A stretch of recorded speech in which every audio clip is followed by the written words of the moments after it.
Biasa. Selamat pagi anak-anak. Terima kasih. Pada hari ini kita masuk ke pelajaran materi kurban.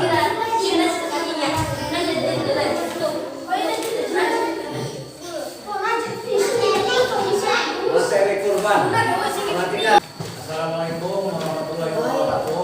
Waalaikumsalam warahmatullahi wabarakatuh. Alhamdulillahirabbil alamin wassalatu wassalamu ala asrofil anbiya'i wal mursalin wa ala alihi wa sahbihi ajmain amma ba'du. Anak-anakku kelas 5 ya. Sebelumnya Bapak kita absen dulu. Ada yang tidak hadir? Coba ada yang tidak hadir? Siapa yang tidak hadir?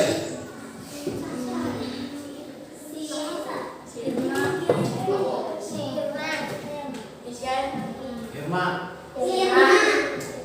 Kenapa tidak hadir? Sakit? Tidak tahu. Terus siapa lagi yang tidak hadir coba? Ya, karena kesehatan kita tidak sama ya, berbeda-beda. Mungkin yang tidak hadir itu kebetulan sakit.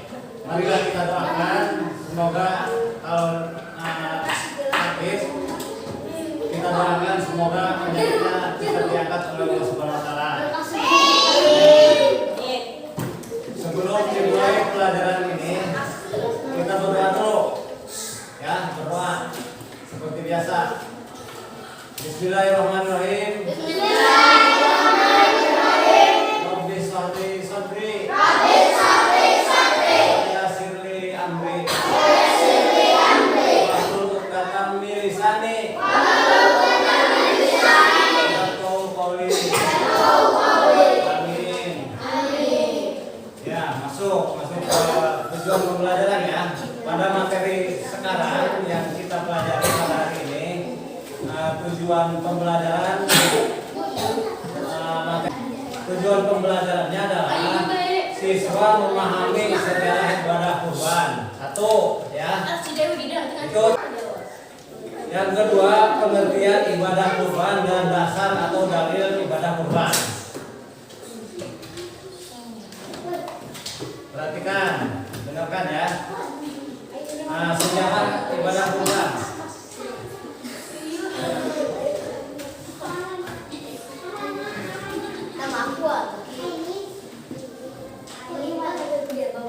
Anak-anak, kalian pernah mendengar sejarah kurban? Coba, siapa yang tahu? Oji, ya tahu nggak Oji? Coba. Baik. Sebagian pendapat sejarah ibadah kurban. Sebagian pendapat para ulama perintah kurban dimulai pada Nabi Adam alaihissalam. Pada dasarnya ibadah kurban telah dilakukan ketika manusia pertama yaitu Nabi Adam alaihissalam. Selanjutnya pada waktu itu Allah Subhanahu wa taala memerintahkan kepada kedua anak Nabi Adam alaihissalam untuk melakukan kurban, ya. Untuk memperoleh timah dan wabuda, Habil dan Qabil, mendatangkan hasil dan pertaniannya yang sudah rusak dan buruk, yang menunjukkan ketidakikhlasannya dalam berkorban. Kurban Habil diterima karena keikhlasannya, sedang kurban Qabil tidak diterima karena ketidakikhlasannya. Namun pelaksanaan kurban yang dilakukan oleh kedua anak Nabi Adam alaihissalam tersebut bukan merupakan landasan perintah penyembelihan hewan kurban dalam Islam. Sejarah kurban ya, sejarah kurban. Sebagian pendapat para ulama perintah kurban dimulai pada Nabi Adam alaihissalam. Pada dasarnya ibadah kurban telah dilaksanakan ketika manusia pertama pertama yaitu Nabi Adam alaihissalam. Namun pelaksanaan kurban yang dilakukan oleh kedua anak Nabi Adam alaihissalam tersebut bukan merupakan perintah penyembelihan hewan kurban dalam Islam. Selanjutnya sejarah ibadah masih di sejarah tentang sejarah kurban, sejarah ibadah kurban ya. Kurban dalam sejarah Islam dimulai pada masa Nabiullah Ibrahim alaihissalam. Mulanya Nabi Ibrahim bermimpi diperintahkan untuk menyembelih putranya bernama Ismail. Sekali lagi, mulanya Nabi Ibrahim bermimpi diperintahkan untuk menyembelih putranya bernama Ismail alaihissalam.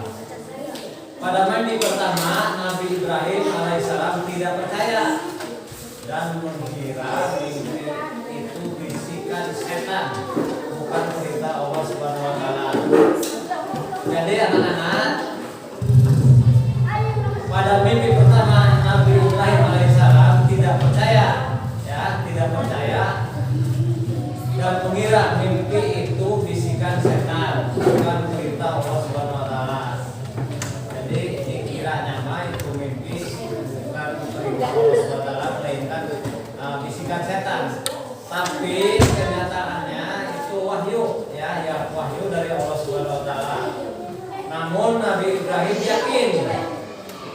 yakin mimpinya merupakan wahyu Allah ketika mimpi yang ketiga.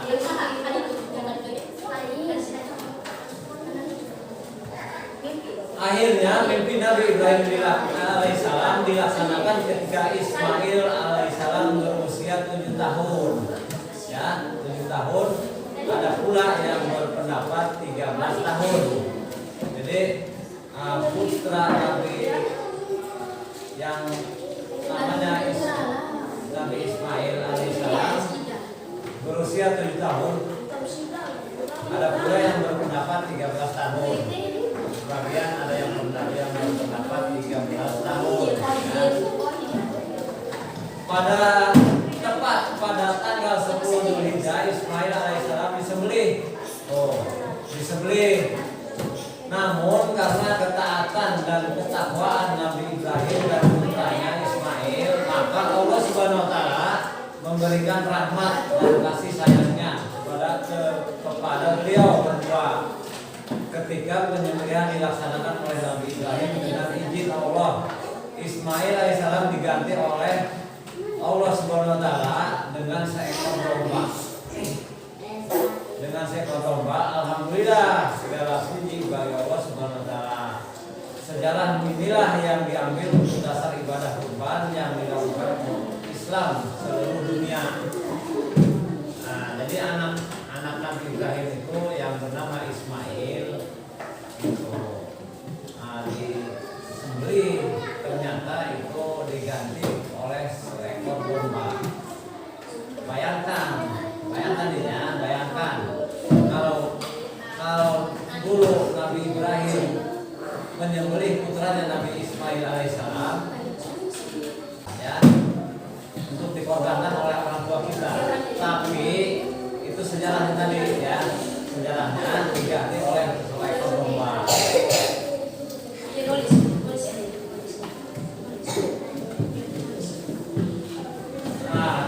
Kita sekarang masuk ke pengertian kurban pengertian kurban menurut bahasa kurban berasal dari bahasa Arab qoroba yakribu kurbanan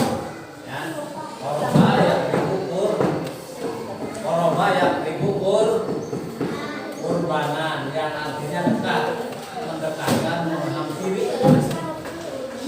Pengertian ibadah kurban menurut istilah kurban adalah beribadah kepada Allah Subhanahu wa taala dengan cara menyembelih binatang kurban dengan tujuan mendekatkan diri kepada Allah Subhanahu wa taala sebagai ungkapan rasa syukur atas segala nikmat yang telah diberikan Allah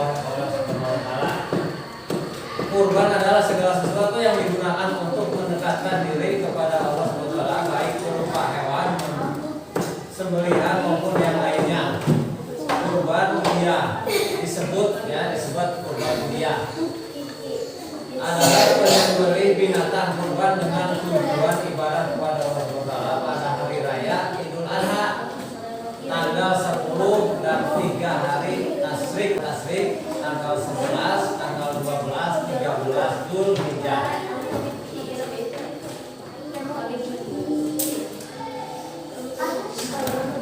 Dasar dan dalil ibadah kurban. Dasar hukum kurban adalah perintah Allah Subhanahu wa taala yang didasarkan pada ayat Al-Qur'an. Allah Subhanahu wa taala berfirman dalam Al-Qur'an surat Al-Kautsar ayat 2. Fasholli li rabbika wanhar. Boleh ya, dibaca dari awal. Bismillahirrahmanirrahim. Inna a'tayna al-kautsar. Fasholli li rabbika wanhar.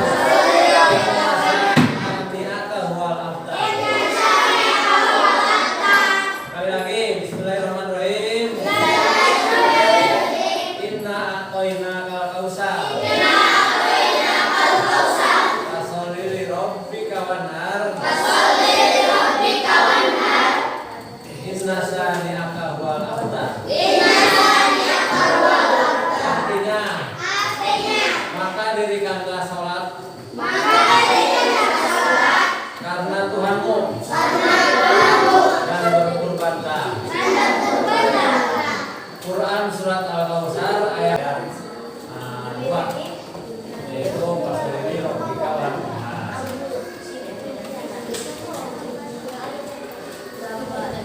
Dasar dan dalil kurban ya, dasar dan dalil kurban. Selain dalil kurban adalah ada dasar. Al-hadis Rasulullah SAW. An Abi Hurairah radhiyallahu anhu qala Rasulullah sallallahu alaihi wasallam man kana lahu sa'atun.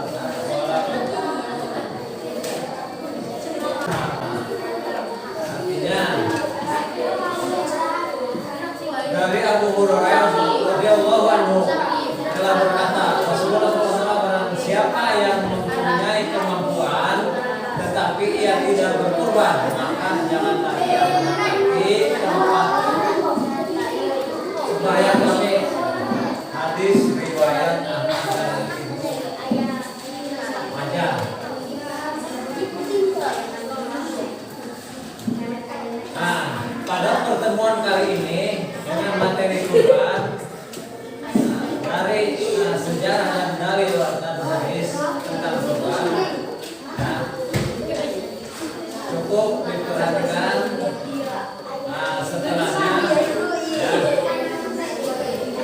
Bapak akan membangun hal yang harus diikuti oleh kalian ya. Itu lembar yang APD ya.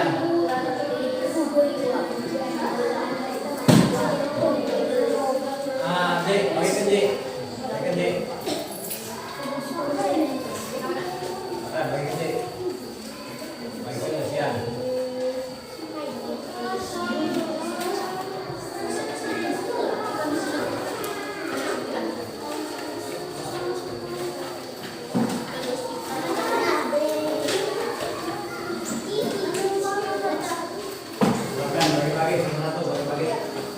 Satu bagi.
Siapa yang mau bertanya? Silakan. Tanya, silakan. Siapa yang mau bertanya? Kalau pakai itu, jangan bertanya coba.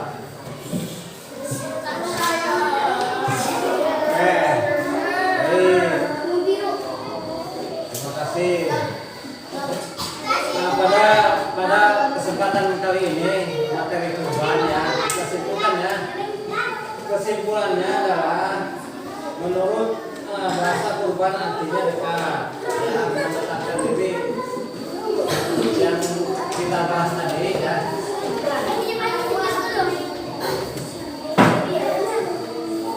Menurut bahasa kurban artinya dekat, mendekatkan.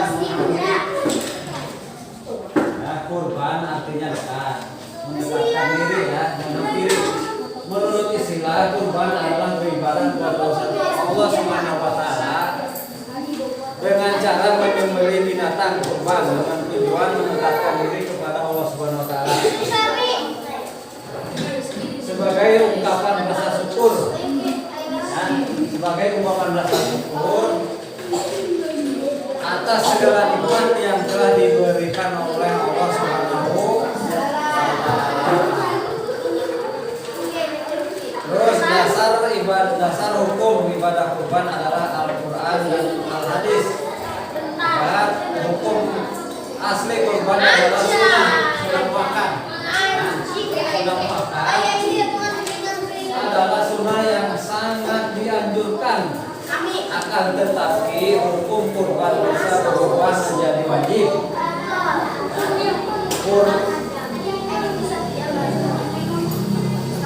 Hukum kurban adalah sunnah makan. Ya, hukum kurban adalah sunnah makan.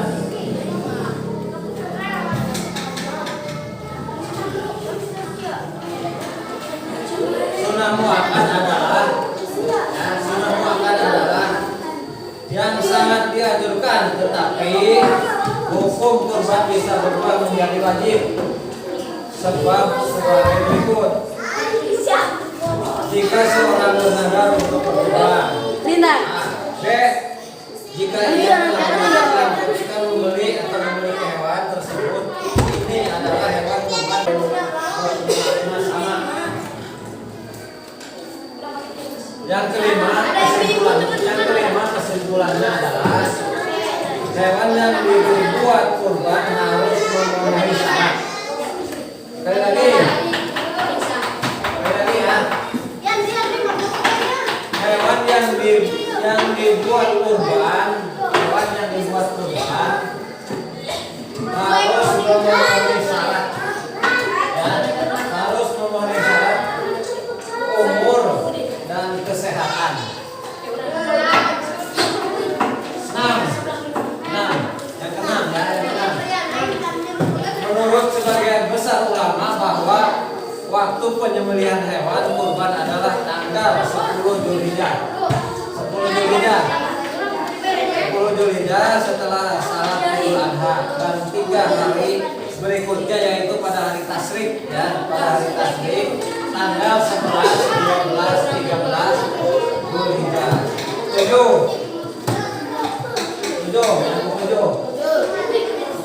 Tempat yang paling utama untuk melaksanakan penyembelihan adalah tempat salat Idul Adha. 8. Peruntukan hewan kurban adalah seekor kambing atau domba untuk kurban satu orang. Ya. Untuk kurban satu orang seekor kerbau atau sapi untuk kurban 7 orang. Seekor unta untuk 7 orang. Hikmah, hikmah, ya, hikmah kurban. Hikmah kurban. Kurban adalah mendekatkan diri kepada Allah SWT sebagai ungkapan rasa syukur kepada Allah SWT dan melatih untuk berkurban untuk merasa ini. Nah, sekian pelajaran kita pada hari ini materi kurban ya. Nah, untuk selanjutnya nanti kita bertemu lagi.